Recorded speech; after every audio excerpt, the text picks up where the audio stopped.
Last time on Kirby and the Forgotten Land.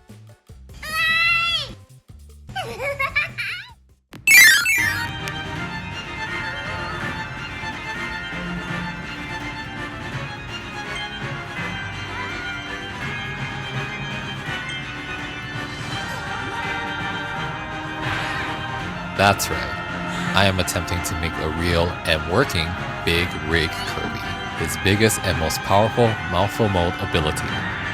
Join me on my creative process on how I went about creating this massive God Slayer on wheels.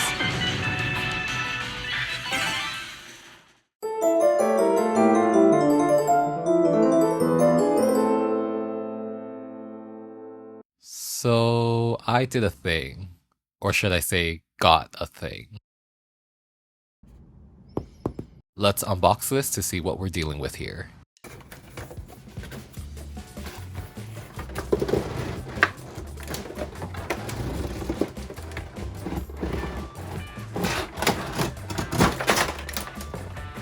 Oh my god, look how big this is. Really nice semi-trailer. Ample space to smuggle a little some, if you know what I mean. I finally have something to store my spicy Italian subs. Okay, all jokes aside, I have been planning this project for many months now. I originally thought about making this as a standard sculpture, but the fact that Kirby is a truck, it would have been a missed opportunity for this to not move and actually get to drive this in some way. So customizing this RC truck is just the thing I need for this special project. Since I'm essentially making a cover for this, I'm getting the necessary measurements needed for a custom fit. Applying those measurements to make the base. After cutting my cardboard to size, I made a little slit on this big piece. Once I like how this length looks, I'll make a mirror copy and start connecting all my pieces.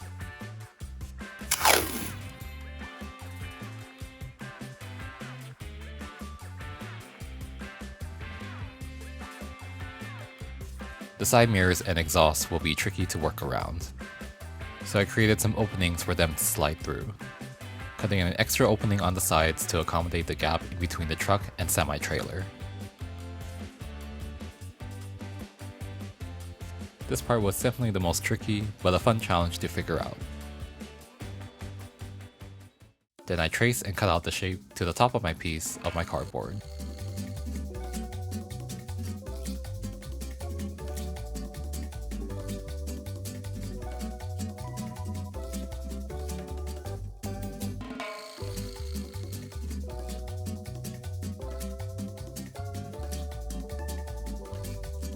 I drafted out a pattern of the front piece and then transferred it to the cardboard. I modified it to look more blocky, just like how it looks in the Forgotten Land. Since the RC truck I'm using is not exactly like the one in the game, this project will just be my own unique spin on the original design.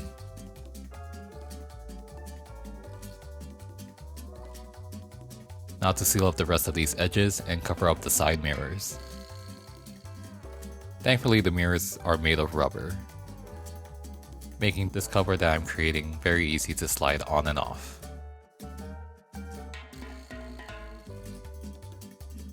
With this basic structure complete, I can now apply the clay. Epoxy clay, that is. I'm using this off-brand version instead of my regular Apoxie Sculpt. Since the good stuff is expensive and I don't want to use up all of my 4-pound pack just on this one project alone.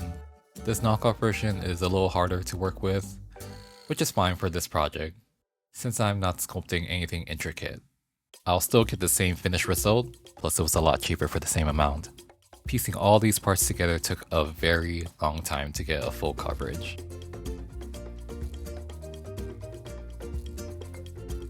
As you can see, it's not exactly the easiest to smooth out either. Before I finish up, I will attach a small magnet at the top, alluding to a certain character from my last video. Then I can proceed to finishing covering up the rest.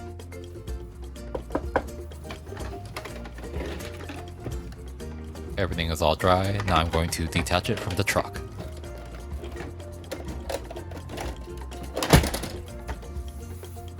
Putting this aside for now to focus on the main portion. I must reiterate, this clay was not easy to work with. I need to get this to an even, smooth surface, so it's time to sand. I'm gonna switch to a low 60-80 grit for some serious grinding.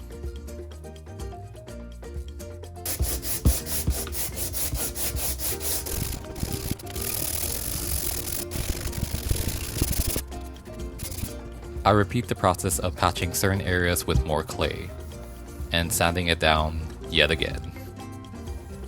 I got tired of sanding at this point and decided to patch up any leftover gaps with Spackle. Much, much better. This was just the body though. I still need to smooth out the front. I was trying so hard to not use polymer clay. Ultimately, I caved and just decided to just patch up the rest with Cosclay. It's just so much easier to work with. And so begins the tedious process of filling in and smoothing out every gap, nook and cranny that I could find. And for the last time, this will be my final sanding session.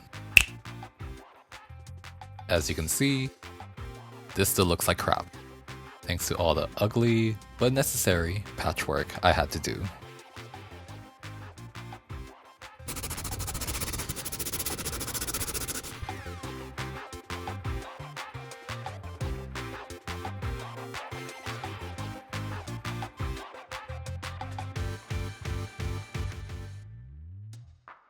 Everything is now baked and sanded down.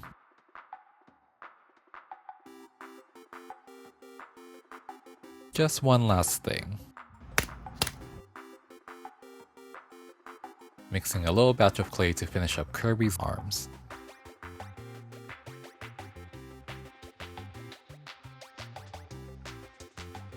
As well as his feet.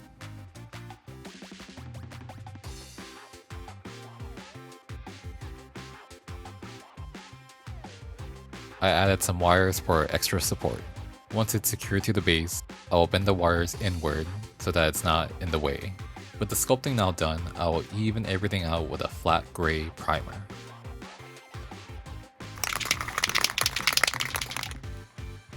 Time for the actual painting. This is probably the most easiest paint job I have ever done.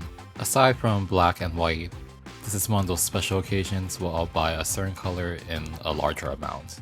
I never thought I would see the day that I would actually need so much pink, just for one project. Painting this was fairly quick, but the coverage is very light. A lot of my time was spent painting on multiple layers. I think I did anywhere from 5 to 7 layers just to get the coverage that I wanted. Now that this is dry and I'm taking a step back to view it as a whole, this pink that I use is too pink, if you know what I mean. It's not quite puffball Kirby pink. So I'm gonna need to make a quick run to the store and either get white or another pink and experiment some more. The solution I found was mixing these two colors together. About 2 parts Ballet Pink to 1 part Pink Parfait. Thankfully, the coverage with this concoction was very good. I only needed to do about 2 layers, so repainting this was much quicker. Now to finish painting Kirby's face, which is really just his eyes.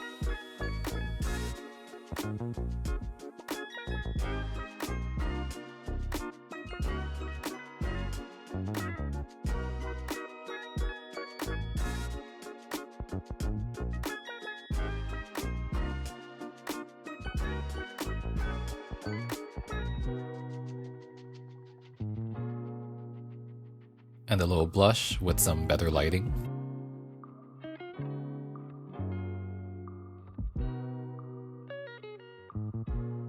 And can't forget the red for his feet. For an added touch, I want to do a paint job on the truck. This step was probably unnecessary since the majority of it will be covered anyways, but I really want to do a weathered and rust paint job, and I have a bad habit of obsessing over every little detail. Also, painting this was just very therapeutic for me.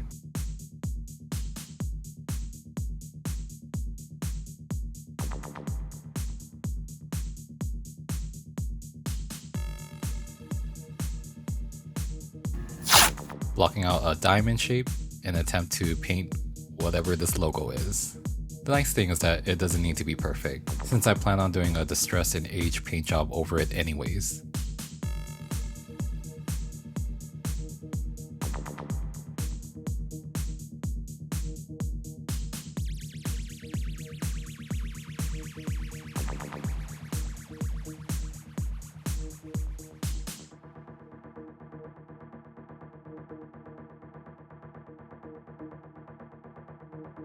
Now for some metallic touches. I love these paint pens, they are just awesome for customizing toys and model kits. I just painted over any areas where the exposed metal would typically be.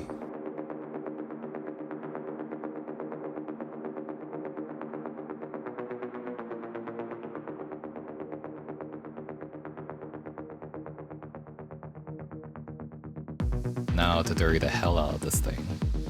I'm using a combination of red and various browns. Applying the rust with both wet and dry brushing.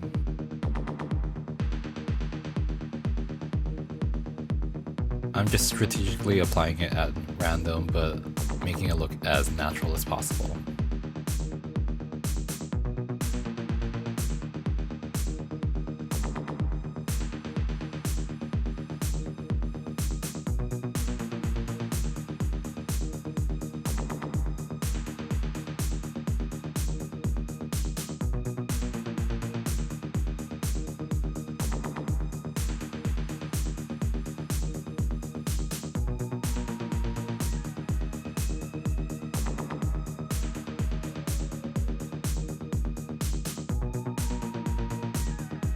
And here's the finished result of my Forgotten Land inspired big rig. I'm really glad I did this paint job and how well it turned out.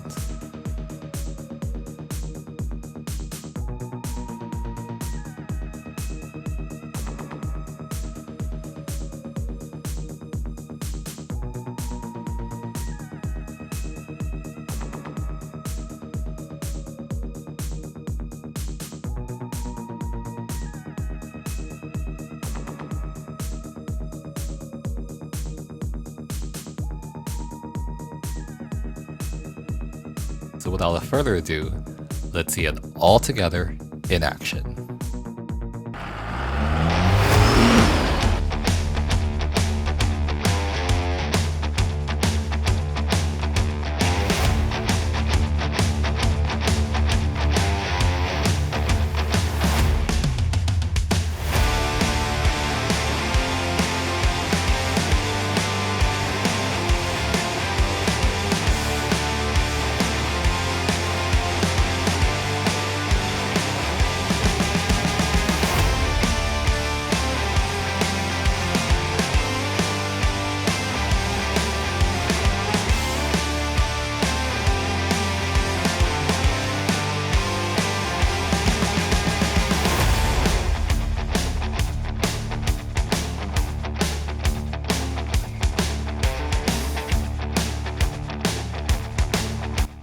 If you enjoyed this and want to see more, I recommend checking out my bonus video on how I made Elflin and Bandanity, showing up on the end screen of this video. I will link a playlist of all my Kirby related projects I have done thus far. Otherwise, I will catch you in the next one.